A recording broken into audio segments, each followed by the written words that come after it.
कितनी जल्दी साल और दिन बीतते चले जा रहे हैं। कभी कभी इस समय पर कोई रोक लगा दे, ये मन ही मन हम चाहते हैं। मगर क्या हम वाकई में समय का पालन या उसका उपयोग पूरी तरह से कर रहे हैं? क्या हम वाकई में समय का मूल्य समझते हैं?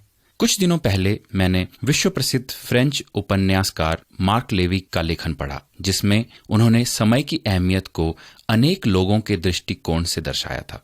उनके वाक्य कुछ इस प्रकार थे। अगर आपको 1 साल की अहमियत समझनी है तो उस छात्र से पूछें जिसने अपनी पढ़ाई का 1 साल फेल होकर गंवाया हो। अगर आपको 1 महीने की अहमियत समझनी है तो उस माँ से पूछें जिसने समय से पहले अपने शिशु को जन्म दिया हो। अगर आपको 1 घंटे की अहमियत समझनी है तो 2 प्यार करने वालों से पूछें। अगर आपको 1 मिनट की अहमियत समझनी है तो उस व्यक्ति से पूछें जिसकी बस छूट गई हो। अगर आपको 1 सेकंड की अहमियत समझनी है तो उससे पूछें जो एक जानलेवा दुर्घटना से बच गया हो। अगर आपको 1 सेकंड के 100वें हिस्से की अहमियत समझनी है तो उस एथलीट से पूछें जो ओलंपिक्स की खेल में सिल्वर मेडल जीता हो। कितनी सही तरह से इस लेखक ने समय की अहमियत को दर्शाया है ना।